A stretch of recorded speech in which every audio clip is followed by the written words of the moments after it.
నమస్తే voice of వనిత కార్యక్రమానికి స్వాగతం. వికలాంగులు సమాజంలో ఇప్పటికీ వీరిపై ఒక చులకన భావం ఉందనే ఆరోపణలు వినిపిస్తున్నాయి. పుట్టుకతో లేదా కొన్ని ప్రమాదాల వల్ల అవయవ లోపం ఉండొచ్చు, కానీ అపారమైన ఆత్మవిశ్వాసం, కఠినమైన పట్టుదల, అసాధారణమైన దృఢ సంకల్పం వారి సొంతం. వైకల్యాన్ని ఓ శాపంగా భావించకుండా తమకున్న ప్రతిభను నమ్ముకొని జీవితంలో ఉన్నత శిఖరాలను అధిరోహిస్తున్నారు. అయితే మహిళా వికలాంగులకు కొన్ని విషయాల్లో చేదు అనుభవాలు ఎదురవుతున్నాయి. అవి వారిని మానసికంగా, శారీరకంగా కుంగదలకు కారణమవుతున్నాయనే వాదనలు వినిపిస్తున్నాయి. అసలు మహిళా వికలాంగులు సమాజంలో ఎదుర్కొంటున్న సమస్యలేంటి, వారి హక్కులేంటి, ఇవాల్టి వాయిస్ ఆఫ్ వనితలో చూద్దాం.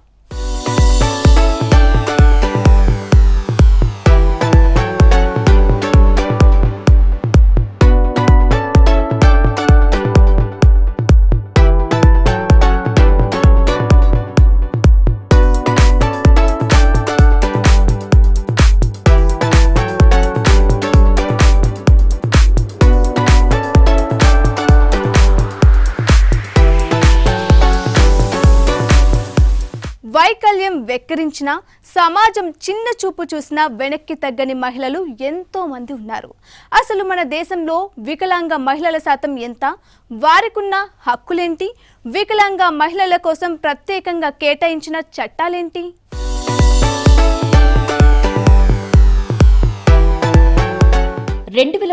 జనాభా లెక్కల ప్రకారం భారతదేశంలో దాదాపు 1.18 కోట్ల మంది వికలాంగ మహిళలు ఉన్నారు. ఇది మొత్తం దేశ జనాభాలో దాదాపు 2% సమానం. దేశంలోని మొత్తం జనాభాలో వికలాంగ మహిళలు 44% ఉన్నారు. 69% గ్రామీణ ప్రాంతాల్లో ఉండగా మిగిలిన 31% మంది పట్టణ ప్రాంతాల్లో నివసిస్తున్నారు. ఉత్తరప్రదేశ్, మహారాష్ట్ర, ఆంధ్రప్రదేశ్ లాంటి పెద్ద రాష్ట్రాల్లో మహిళా వికలాంగులు అత్యధికంగా ఉన్నారు.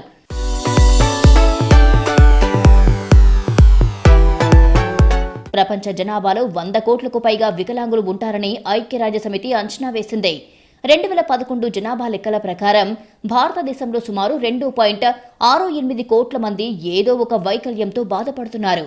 వీరిలో 1.5 కోట్ల మంది పురుషులు, 1.18 కోట్ల మంది మహిళలు. ఐక్యరాజ్యసమితి ఏటా డిసెంబర్ 3ను అంతర్జాతీయ వికలాంగుల దినోత్సవంగా జరుపుకోవాలని ప్రకటించింది. 1992లో మొదలైన ఈ కార్యక్రమాన్ని 1998 నుంచి అన్ని దేశాలు అమలు చేస్తున్నాయి.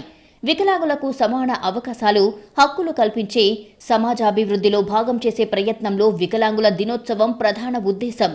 ఆ లక్ష్యంతోనే ఐక్యరాజ్యసమితి 1981 ఏడాదిని అంతర్జాతీయ వికలాంగుల సంవత్సరంగా ప్రకటించింది. అలాగే 1983 నుంచి 1992 వరకు వికలాంగుల దశాబ్దంగా నిర్ణయించింది.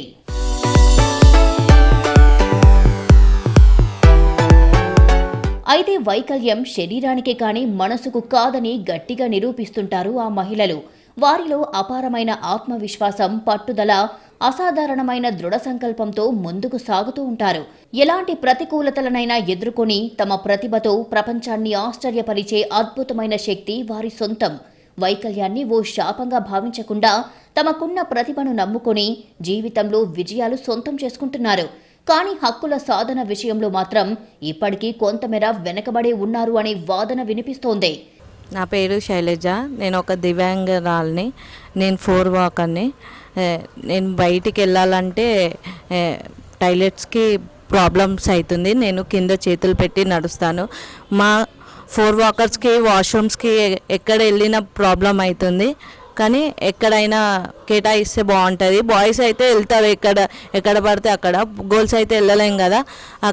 మీరు పెద్దోళ్ళు మంచిగా అర్థం చేసుకొని, మా పరిస్థితి అర్థం చేసుకొని పెడితే ఎక్కడ వెళ్ళినా కానీ మాకు టాయిలెట్ వస్తుందని ఇంట్లో నుంచి వెళ్ళేటప్పుడే మాకు వాటర్ తాగకుండా మేము బయలుదేరుతుంటాము. కానీ మీరు పెద్దవాళ్ళు అర్థం చేసుకోండి, మా కోసం టాయిలెట్స్ ఎక్కడ కేటాయించాలని మేము కోరుతున్నాం. నమస్కారం అండి. నా పేరు సరిత. నేను అడ్డగుట్టలో ఉంటాను. ఏంటంటే మా వికలాంగుల ప్రాబ్లం ఏంటంటే ఇట్లా బయటికి వెళ్ళడం వల్ల వాష్రూమ్ ఉండకపోవడం, వాష్రూమ్ అట్లా ఇట్లా అని మాకు వికలాంగులను చూడకుండా కూడా మాకు ఇంట్లో నుంచి మేము ఏం తినకుండా అసలు వాష్రూమ్స్ ఉండే అని చెప్పేసి లేవని చెప్పేసి ఎక్కడైనా వెళ్ళినా కానీ మాకు రెస్పెక్ట్ ఇచ్చి మాట్లాడరు. ఇంటూ ఇంకా చెప్పేది రాజ్యాంగంలోని 41వ ఆర్టికల్లో అంగవైకల్యం, ఇతర అవాంఛనీయ సమస్యలు ఎదుర్కొంటున్న వారి సంక్షేమం కోసం నిర్దిష్ట ప్రణాళికలను రూపొందించాలని ఆదేశిక సూత్రాలలో ఉంది. భారతదేశంలో వికలాంగుల సంక్షేమం కోసం మొదటిసారిగా 1995లో చట్టం చేశారు. ఈ చట్టం గుర్తించిన వైకల్యాలు 7 మాత్రమే. కానీ వికలాంగుల హక్కుల గుర్తింపు దిశగా ఇది ఓ మైలురాయిగా చెప్పొచ్చు. కొన్ని సవరణలు చేస్తూ 2016లో కేంద్ర ప్రభుత్వం కొత్త వికలాంగుల చట్టాన్ని అమల్లోకి తెచ్చింది. చదువుకున్నా కానీ ఏం జాబ్స్ అయితే ఇప్పటివరకు ఏం రాలేదు సార్. నేను చాలా గ్రూప్స్ ఎగ్జామ్స్కి అటెండ్ అయ్యాను, కానీ ఇప్పటివరకు ఏమో ఎగ్జామ్స్ రిజల్ట్స్ కానీ అలాంటివి ఏమో హ్యాండిక్యాప్ వాళ్ళకైతే ఇప్పటివరకు రిలీజ్ అయితే కాలేదు. అయితే కొంచెం ఏంటంటే ఇప్పుడు అందరు కామన్గా నార్మల్ వాళ్ళతో చూడడం కాకుండా ఇప్పుడు డిసేబుల్ వాళ్ళకి వేరేగా స్పెషల్ కోటా అని పెట్టి దాంట్లో డిసేబుల్ వాళ్ళని ఎంచుకొని దాంట్లో మెరిట్ని చూసి సెలెక్ట్ చేసి వాళ్ళని టాలెంట్ చూసి ఎంచుకుంటే బాగుంటుందని. ఎందుకంటే ఇప్పుడు చాలాసార్లు నేను ఎన్ని రాసినా కానీ ఇప్పటికి దానికి అయితే రెస్పాన్సే లేదు సార్. దాని గురించి అసలు ఏం తెలీదు. ఇక కొన్ని చోట్ల అయితే డబ్బులు కూడా అడుగుతున్నారు సార్, మీరు ఇవ్వండి, కొన్ని లక్షలు ఇవ్వండి, మీకు ఇచ్చేస్తాం జాబ్ అనేసి, కళ్ళు మూసుకొని మీకు వచ్చేస్తుందని. కానీ ఇది ఎక్కడ న్యాయం సార్? హ్యాండిక్యాప్ వాళ్ళని అంటే ఇప్పుడు మేము బ్రతకడానికి కష్టమై అంతో ఇంతో చదువుకొని ఏదో జాబ్ చేసి మా కాళ్ళ మీద మేము ఇలా దేవుడు ఏదో మా కర్మగాలి మేము ఇలా పుట్టాం, కానీ ఏదో దేవుని దయ వల్ల మేము చదువుకొని ఏదో జాబ్ చేసుకుందామని ముందుకు వస్తుంటే మాకు ఇలాంటి సపోర్ట్ లేకపోతే నాలాంటి వాళ్ళు చాలామంది ఉన్నారు సార్. ఇలా వికలాంగ మహిళలకు సమాజంలో ఇతరులతో సమానంగా జీవించే హక్కుంది. అందుకోసం రాజ్యాంగపరమైన చట్టపరమైన హక్కులు వారి కోసం ఉన్నాయి. వికలాంగుల హక్కుల చట్టం 2016లోని సెక్షన్ 4 ప్రకారం వికలాంగ మహిళలకు ఇతరులతో సమానంగా అన్ని హక్కులు వర్తిస్తాయి. వీరికి సమాన అవకాశాలు, వివక్షత లేని వాతావరణం, భద్రత కల్పించే బాధ్యత ప్రభుత్వాలకుందే. ఆర్టికల్ 14, 15 ప్రకారం లింగ లేదా వైకల్యం ఆధారంగా వారిపై ఎలాంటి వివక్ష చూపకూడదు. ఆర్టికల్ 21 ప్రకారం వ్యక్తిగత స్వేచ్ఛ, రక్షణతో పాటు ప్రతి వికలాంగ మహిళకు గౌరవప్రదమైన జీవితాన్ని, భద్రతను పొందే హక్కు ఉంది. నాకు ఒక బాబున్నాడు. మేము బస్ ఎక్కేటప్పుడు మాకు చాలా ఇబ్బందులు అవుతున్నాయి. బాబున్నా కూడా మా సీట్లలో, మాకు కేటాయించిన సీట్లలోకి జనాలు లేవకపోవడం కాకుండా మనుషులను చూసి నవ్వి కించపరుస్తున్నారు. అట్లా ఎప్పుడు చేయకండి ప్లీజ్. ఎందుకంటే మాకు కేటాయించిన సీట్లలో మేము అడుగుతున్నాము, మీరు కూర్చున్నారు. కండక్టర్లకు చెప్పినా కూడా లేపండి అమ్మా, మీరే లేపుకోవాలి, మేము ఎందుకు వస్తాము, వాళ్ళు ఎందుకున్నారో అర్థం కావట్లేదు. కండక్టర్లకు చెప్పినా, డ్రైవర్లకు చెప్పినా మీరే లేపుకోవాలమ్మా, మీ మధ్యలోకి మేము ఎందుకు వస్తాము, మాకు అవసరం ఏముంటుంది, మాది పని ఇంతే. అంతలా ఉండకూడదు అనేసి నేను అడుగుతున్నాను. మళ్ళీ వికలాంగులము, మాకు హక్కు ఉంది, మేము అడిగే హక్కు ఉంది, మేము అడుగుతున్నాము. మేము అడిగినది మాకు ఇచ్చింది మాకు ఇవ్వండి. మేము ఏం ఎక్స్ట్రా అడగట్లేదు కదా. ఇక విద్యా సంస్థలలో తగిన వసతులు, రవాణా సదుపాయాలతో పాటు ప్రభుత్వ ఉద్యోగాలలో 4% రిజర్వేషన్లు పొందే హక్కు ఉంది. ఇతరులతో సమానంగా వివాహం చేసుకునే అవకాశంతో పాటు కుటుంబ జీవితాన్ని గడిపే హక్కు ఉంది.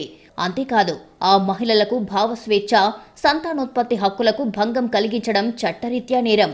మరోవైపు శారీరక, మానసిక లేదా లైంగిక వేధింపుల నుండి రక్షణ పొందే హక్కు ఉంది. వికలాంగ మహిళలపై జరిగే హింసను నిరోధించడానికి ప్రత్యేక చట్టాలు ఉన్నాయి. కేంద్ర రాష్ట్ర ప్రభుత్వాల నుండి ప్రత్యేక ఆర్థిక సహాయాలు, ఆరోగ్య సంరక్షణ, పునరావాస సదుపాయాలను పొందే అర్హత ఉంది.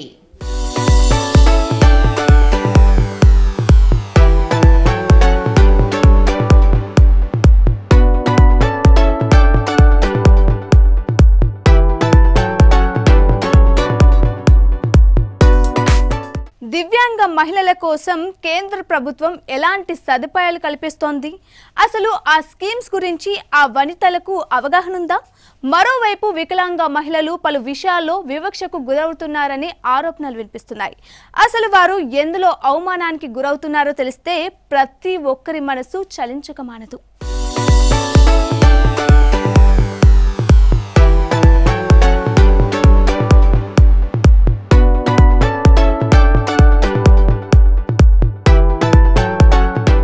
వికలాంగ మహిళలకు సాధికారత, ఆర్థిక సహాయం, స్వయం ఉపాధి కల్పించేందుకు భారత కేంద్ర ప్రభుత్వం అనేక సంక్షేమ పథకాలను అమలు చేస్తోంది. స్టాండప్ ఇండియా స్కీమ్ అనేది వ్యాపార రంగంలో కొత్తగా పరిశ్రమలు స్థాపించాలి అనుకునే మహిళా పారిశ్రామికవేత్తలకు ఈ పథకం ఆర్థిక భరోసా కల్పిస్తోంది.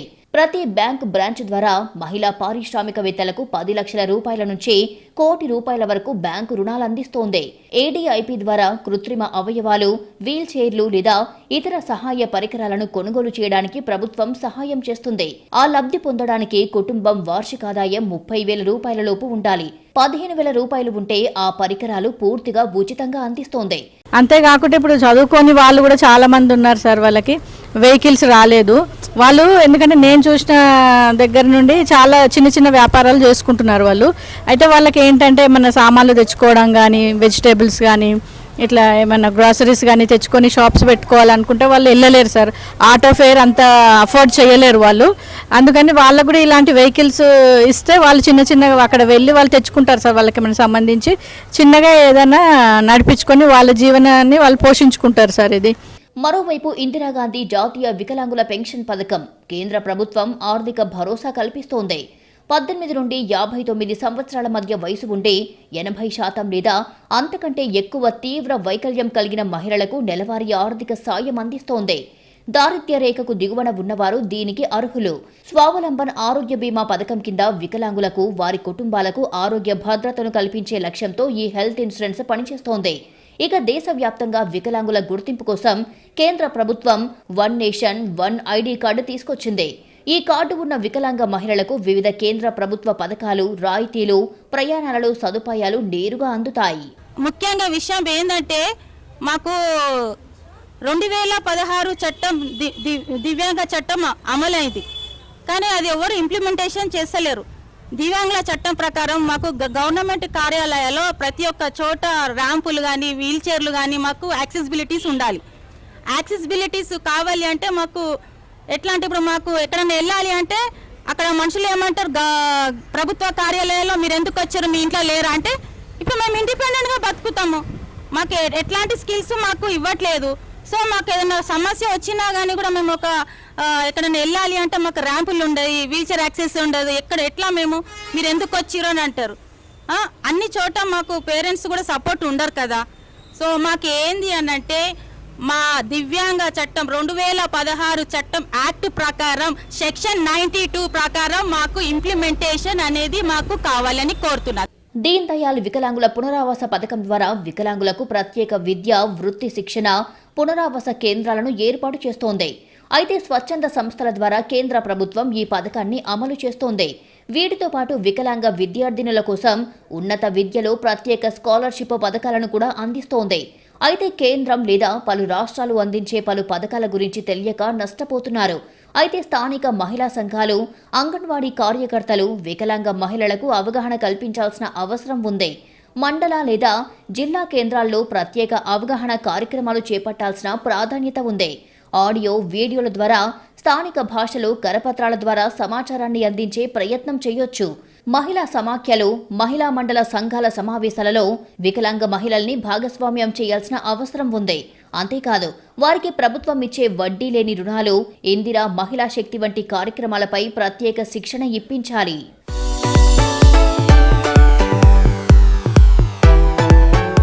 పథకాల విషయం పక్కన పెడితే వికలాంగ మహిళలు సమాజంలో శారీరకంగా, మానసికంగా ఇబ్బందులు ఎదుర్కొంటున్నారు అనే ఆరోపణలు వినిపిస్తున్నాయి. లింగ వివక్ష, పేదరికం, వైకల్యం అనే త్రిముఖ వివక్షను ఎదుర్కొంటున్నారు అని తెలుస్తోంది. విద్య, ఉపాధి, వైద్యం, సామాజిక భద్రత వంటి ప్రాథమిక హక్కులను పొందడంలో తీవ్రమైన అడ్డంకులను ఎదుర్కొంటూ పక్షపాతానికి గురవుతున్నారు అనే వాదన వినిపిస్తోంది. వికలాంగ మహిళలను సమాజం ఒక భారంగా చూడటంతో పాటు పెళ్లి, కుటుంబ జీవితంలో భాగస్వామ్యం కావడంలో వివక్షకు గురవుతున్నారని సమాచారం. సాధారణ మహిళలతో పోలిస్తే వికలాంగ మహిళలు శారీరక, లైంగిక హింసకు గురయ్యే అవకాశం 2-3 రెట్లెక్కువ. పాఠశాలలు, కళాశాలల్లో తగిన మౌలిక వసతులు లేకపోవడం వల్ల చాలా మంది మహిళలు ప్రాథమిక విద్యను కూడా పూర్తి చేయలేకపోతున్నారు. ఉద్యోగ అవకాశాలు చాలా తక్కువగా ఉంటాయి. ఒకే పనికి సాధారణ ఉద్యోగులతో పోలిస్తే తక్కువ వేతనం ఇవ్వడం, ఉద్యోగ భద్రత లేకపోవడం వంటి సమస్యలు ఎదుర్కొంటున్నారు అని తెలుస్తోంది. సాధారణమైన మహిళలకే జరుగుతుంది చిన్న చిన్న చైల్డ్ వెల్ఫేర్. ఇప్పుడు వాళ్ళు ఎవరేం చేయట్లేదు, ఉమెన్ వెల్ఫేర్, డొమెస్టిక్ వైలెన్స్ అవి ఏమేమో అని అంటుంటారు, కానీ మనకి ఏమీ లేదు. దివ్యాంగులకు అంటావా ఒక నైట్ వెళ్ళాలి అంటే ఒక ఏదైనా బుక్ చేసుకోవాలి అంటే వాళ్ళు భయం. రీసెంట్లీ మా ఫ్రెండ్ ఒక ఆమె, షీఈ్ క్వాలిఫైడ్ క్వాలిఫైడ్ ఉండి కూడా తను ఏమైందంటే ఆమెకి ఒక ఐటీ కంపెనీలో జాబ్ వచ్చింది. ఆమె టైమింగ్స్ అనేది ఎట్లా ఉందంటే 3 to 11, ఇంటికి వచ్చే వరకు 12 అవుతుంది. బుకింగ్ చేసుకోవాలంటే నాకు లైవ్ లొకేషన్ పెట్టి భయపడుతూ నేను కూడా తన ఇంటి పోయేదాకా రీచ్ అయ్యేదాకా నేను చూస్తూ ఉంటాను.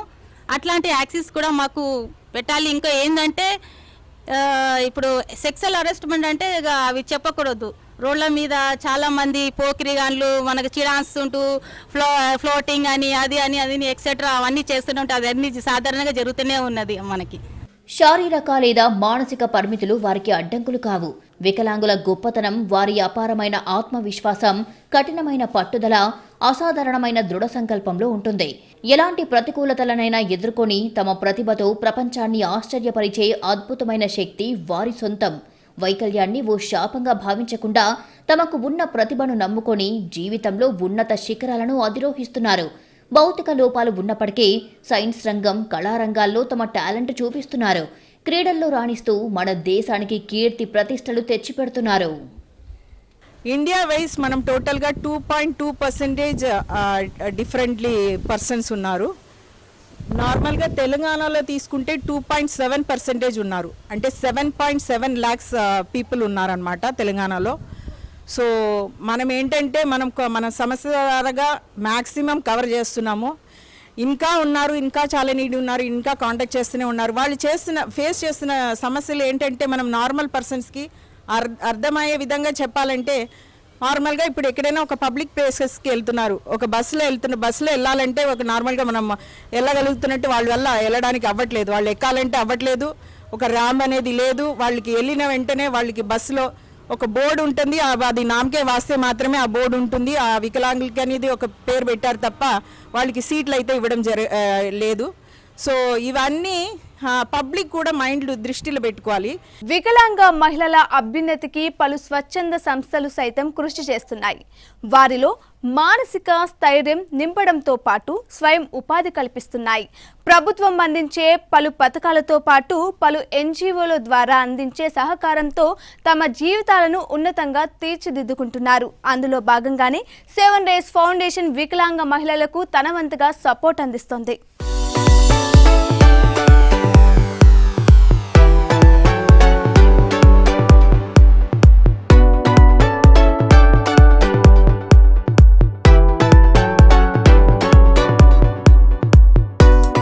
తమ కోసం ఏదైనా పని చేసుకుంటే స్వార్థం, అదే సమాజం కోసం చేస్తే సేవ. పేద విద్యార్థులు, దివ్యాంగులు, అనాథ వృద్ధుల సంక్షేమం కోసం పరితపిస్తూ తనకు తోచిన సేవలందిస్తున్నారు డాక్టర్ శారదా పిళ్ళై. అంగవైకల్యం కలిగిన వారికి భరోసా కల్పిస్తూ వారి కాళ్ల మీద వారు నిలబడేలా చేయూతనిస్తున్నారు. ఇలా ఒకరిద్దరు కాదు, ఏకంగా వందలాది మంది దివ్యాంగులకు భరోసా కల్పిస్తున్నారు. నమస్కారం అండి. నా పేరు తాలా మాధవి. నేను ఒక ఫ్లోర్ వాకర్ దివ్యాంగురాల్ని. నా పర్సెంటేజ్ వచ్చేసి 90%. నేను క్వాలిఫై ఉండి కూడా నేను చాలా సమస్యలు ఎదుర్కొన్నాను. నా ప్రొఫెషన్ వచ్చేసి బ్యూటీషియన్, నాది ఫ్యాషన్ డిజైనర్. నా తోటి దివ్యాంగులు కూడా చాలా ఎదుర్కొన్నాడు. ముఖ్యంగా దివ్యాంగులలో కాకుండా నా పర్సెంటేజ్ చాలా హారబుల్.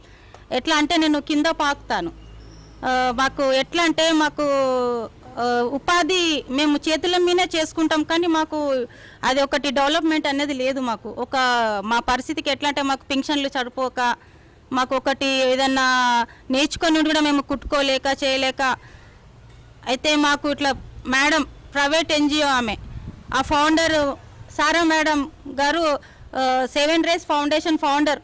తను మహిళ కాబట్టి మా మహిళల సమస్యలు చాలా మాకు అర్థం చేసుకొని ఆమె ఎన్జిఓ తరఫున మాలాంటి చాలా దివ్యాంగులకు హెల్ప్ చేస్తూ మాకు స్కిల్ డెవలప్మెంట్ చేస్తూ తను ఎట్లా అంటే మేము స్వయం ఉపాధి, మేము ఇంట్లోనే మాకు స్వయంగా ఇండిపెండెంట్గా బతకాలని మాకు ఒక మిషన్లు కానీ ఒక టీ కొట్టులు కానీ అలా మాకు చాలా ప్రొవైడ్ చేస్తూ తను మాకు చాలా రుణపడి ఉంటాం. చాలా మాకు హెల్ప్ చేస్తూనే ఉంటుంది. Still she is running to help to has. తమిళనాడుకు చెందిన శారద హైదరాబాద్ AS రావు నగర్లో స్థిరపడ్డారు. మొదట ఐటీ ఉద్యోగం చేస్తూ జీవనం సాగించిన సారా అనంతరం ఉద్యోగం మానేసి పేద విద్యార్థులు, దివ్యాంగుల కోసం 2016లో 7 Res ఫౌండేషన్ పేరుతో స్వచ్ఛంద సంస్థను ప్రారంభించారు. ఆమె సేవలకు గుర్తింపుగా పలు ప్రముఖ పురస్కారాలను కూడా అందుకున్నారు. సో ఈ వికలాంగులకి ఎందుకు చేయాలి అని అనిపించిందంటే కరోనా పీరియడ్లో అందరూ కష్టంలో ఉన్నప్పుడు వీళ్ళ దగ్గర నుంచి కూడా నాకు రిక్వైర్మెంట్స్ కావాలి అని వచ్చింది. సో అలాగా స్టార్ట్ చేసినప్పుడు అసలు వీళ్ళు ఫ్యామిలీస్కి అవన్నీ ఎంటర్ అయిన తర్వాతనే నాకు తెలిసింది ఇన్ని ప్రాబ్లమ్స్ ఉన్నాయా అని చెప్పేసి. డిఫరెంట్లీ ఏబుల్డ్ పర్సన్గా లైఫ్ లీడ్ చేయడం అనేది ఇట్స్ వెరీ డిఫికల్ట్. మనం నార్మల్ పర్సన్గా ఉండి కూడా మనకి చాలా సమస్యలు ఎదుర్కొంటున్నాం కాబట్టి వీళ్ళకున్న సమస్యలన్నీ తెలుసుకొని దానికి ఏంటి పర్మనెంట్గా ఏం సొల్యూషన్ చేద్దామని చెప్పేసి ఆలోచించినాను. స్టార్టింగ్లో మిషన్స్ అవన్నీ 300-400 మిషన్స్ దాకా ఇప్పటివరకు డిఫరెంట్లీ ఏబుల్డ్ ఉమెన్స్కి అంత స్వయం ఉపాధి కింద ఇవ్వడం జరిగింది. అలాగే మనము ఫ్లోర్ వాకర్ని కూడా ఎంకరేజ్ చేసే విధంగా హ్యాండ్ మిషన్స్ ఇవ్వడం జరిగింది. మెయిన్గా ఎందుకంటే వాళ్ళు కాళ్ళు పెట్టుకొని కుట్టలేరు కాబట్టి చేతులతో కుట్టి మోటార్ పెట్టేసి కుడుతున్న మిషన్స్ అయితే ఇవ్వడం జరిగింది. వీల్ చైర్స్ ఇంకా వాళ్ళు మేమేమో చిన్న షాప్ పెట్టుకుంటాము, ఏదైనా ఒక నైటీ బిజినెస్ చేసుకుంటాం, ఏదైనా ఒక షాప్ పెట్టుకుంటాం, కూరగాయల షాప్ పెట్టుకుంటాం అంటే దానికి కూడా మనం సపోర్ట్ చేసేసి వాళ్ళని ఎంకరేజ్ చేస్తున్న విధంగా మనం వాళ్ళని ముందుకు తీసుకెళ్తున్నాము. అలాగే మనము ఈ వికలాంగులు అంటే టైలరింగ్, ఇప్పుడు అందరికీ టైలరింగ్ వచ్చిందంటే ఇప్పుడు అందరూ మిషన్ ఇస్తే వాళ్ళు కాలు మీద వాళ్ళు నిలబడగలుగుతారని అని చెప్పేసి మనం టైలరింగ్ సెంటర్ కూడా ఇక్కడ స్టార్ట్ చేయడం జరిగింది. బ్యాచ్ వైస్గా నడుస్తుంది, సాయి కృపా టైలరింగ్ సెంటర్ అని. సో అక్కడ కూడా వాళ్ళందరూ టైలరింగ్ నేర్చుకుంటున్నారు. దానికి టైలరింగ్ నేర్చిన తర్వాత వాళ్ళకి సర్టిఫికేట్ కూడా ప్రొవైడ్ చేయడం జరుగుతుంది. ఆ సర్టిఫికేట్ ద్వారాగా వాళ్ళకి ఏదైనా ఫర్దర్గా లోన్స్ కావాలని ఏదైనా అప్లై చేయాలంటే కూడా వాళ్ళు అప్లై చేయడం జరుగుతుంది. సో వాళ్ళ కాళ్ళ మీద వాళ్ళకి నిలబడాలని మనం వాళ్ళకి కాన్ఫిడెన్స్ ఇచ్చి వాళ్ళని ముందుకు తీసుకెళ్తున్నాము. దివ్యాంగుల్లో స్ఫూర్తిని నింపి మానసిక స్థైర్యాన్ని పెంపొందించేందుకు తన వంతు కృషి చేస్తున్నారు శారదా పిళ్ళై. సొంత కాళ్లపై నిలబడేలా ప్రోత్సాహాన్ని అందిస్తున్నారు. ఇందులో భాగంగా దివ్యాంగులతో చిరు వ్యాపారాలు పెట్టించడం, కుట్టు మిషన్లు పంపిణీ లాంటి ఉపాధి మార్గాలను కల్పిస్తున్నారు. వందలాది మంది దివ్యాంగులకు కుట్టు మిషన్లతో పాటు వీల్ చైర్లు పంపిణీ చేశారు. అంతేకాదు మురికివాడల్లోనూ రోడ్లపైన ఎలాంటి ఆసరా లేని వారికి అండగా నిలుస్తున్నారు. ఇంకా తీసుకెళ్తాము. ఇంకా వాళ్ళ పిల్లలకి కూడా ఇప్పుడు వికలాంగులకి వాళ్ళు నార్మల్ పిల్లలంతా చాలా ముద్దుగా ఉంటారు. వాళ్ళకి ఫీజులు కట్టడం కానీ, వాళ్ళు బుక్స్కి సహాయం చేయడం కానీ, వికలాంగులకి ఒక మ్యారేజ్ అని వచ్చినప్పుడు మనం ఏదైనా పెళ్ళి మన ఇంటి తరపు నుంచి శ్రీధనంగా వాళ్ళకి తాలిబొట్టు, మెట్లు, పట్టు చీరలు సహితంగా వాళ్ళకి ఇచ్చి వాళ్ళ ఫ్యామిలీగానే ఇంకా మనం అడాప్ట్ చేసుకుంటాం అనమాట. మళ్ళీ వాళ్ళ ఫ్యామిలీ అయిపోయిన తర్వాత ఇంట్లో ఏమి సరుకులు లేవంటే ఆ సరుకులన్నీ కూడా మనం ఇప్పడం జరుగుతుంది. అలాగే వాళ్ళు మంచిగా ఒక గుడ్ న్యూస్, వాళ్ళు ప్రెగ్నెంట్ అయిన తర్వాత స్కానింగ్ కానీ, వాళ్ళకి విటమిన్ టాబ్లెట్స్ కానీ అవన్నీ మనం డాక్టర్స్ ఏమేమి ప్రిఫర్ చేస్తున్నారో దానికి తగ్గట్టుగా అవన్నీ మనం సపోర్ట్ చేయడం జరుగుతుంది. అంటే అలాగని సపోర్ట్ కాదు, అన్ని విధంగా మనం సపోర్ట్ చేయడం జరుగుతుంది మనం 7 Res ఫౌండేషన్ తరపు నుంచి. కోవిడ్ మహమ్మారి సమయంలో రెక్కాడితే గాని డొక్కాడని పేదలకు 7 Res ఫౌండేషన్ ద్వారా 30,000 నిత్యావసర సరుకుల కిట్లను పంపిణీ చేశారు. ఎంతో ముఖ్యమైన ఆక్సిజన్ సిలిండర్లు కూడా సప్లై చేశారు. ప్రస్తుతం సమాజంలో ధనిక, పేద అనే భేదాలు లేకుండా ఉండాలంటే అది విద్యతోనే సాధ్యమని నమ్ముతారు శారదా పిళ్ళై. అందుకే 7 Res ఫౌండేషన్ ద్వారా దాతల సహాయంతో పేద విద్యార్థులను చదివిస్తున్నారు. సో ఏంటంటే మెయిన్గా గవర్నమెంట్ ఇది మెయిన్గా వాళ్ళకి ఈ ప్రాబ్లం అనేది మీరు సాల్వ్ చేయాలని కోరుకుంటున్నాను. అలాగే గవర్నమెంట్ ఆఫీసర్స్కి అన్నీ వెళ్ళినప్పుడు వాళ్ళు లైన్లో నిలబడం కానీ, నార్మల్ పీపుల్ నించుంటారు, గంట సేపు నించుంటారు. మనకే తెలుసు ఒక గవర్నమెంట్ ఆఫీస్లో ఒక పని అవ్వాలంటే ఎంతసేపు తీసుకుంటుందని చెప్పేసి. సో ఆ టైంకి వాళ్ళకి ఒక ఫస్ట్ ప్రిఫరెన్స్ ఇచ్చేసి, ఇప్పుడు వాళ్ళకి ఆఫీస్లో ఇవ్వకపోయినా పబ్లిక్గా మనం కూడా ఒక స్టెప్ ముందు తీసుకొని మీరు చేసుకోండి అమ్మా అని చెప్పేసి మనం ఒక స్టెప్ మనం ముందుకు ఇద్దాము. దానివల్ల మనం గవర్నమెంట్ తరపు కూడా దాన్ని వాళ్ళకని సెపరేట్ క్యూ కానీ, వాళ్ళకని ఫస్ట్ ప్రిఫరెన్స్ ఇచ్చేసి వాళ్ళకి అన్నీ చేయాలని కోరుకుంటున్నాను. అలాగే వాళ్ళకి పెన్షన్స్ కూడా కొందరికి రాకుండా ఉంది, అవన్నీ కొంచెం క్లియర్ చేసేసి వాళ్ళ కాళ్ళ మీద వాళ్ళు కాన్ఫిడెంట్గా నిలబడాలని కోరుకుంటున్నాను. Thank you. మరోవైపు ప్రభుత్వ పాఠశాలల్లో చదువుకుంటున్న పేద విద్యార్థులకు మెరుగైన ఉన్నత విద్యను అందించేందుకు సారా నిరంతరం శ్రమిస్తున్నారు. సికింద్రాబాద్, మల్కాజ్గిరి, ఓల్డ్ సఫిల్గూడ, మౌలాలి ప్రాంతాల్లోని 6 ప్రభుత్వ పాఠశాలను 7 డేస్ ఫౌండేషన్ దత్తత తీసుకుంది. ప్రతి ఏడాది ఉచితంగా నోట్ పుస్తకాలు, స్టేషనరీ, విద్యార్థినులకు శానిటరీ కిట్స్ పంపిణీ చేస్తోంది. మరోవైపు 10వ తరగతిలో మంచి మార్కులు సాధించిన విద్యార్థులకు పై చదువుల కోసం తన వంతుగా సహకారం అందిస్తోంది.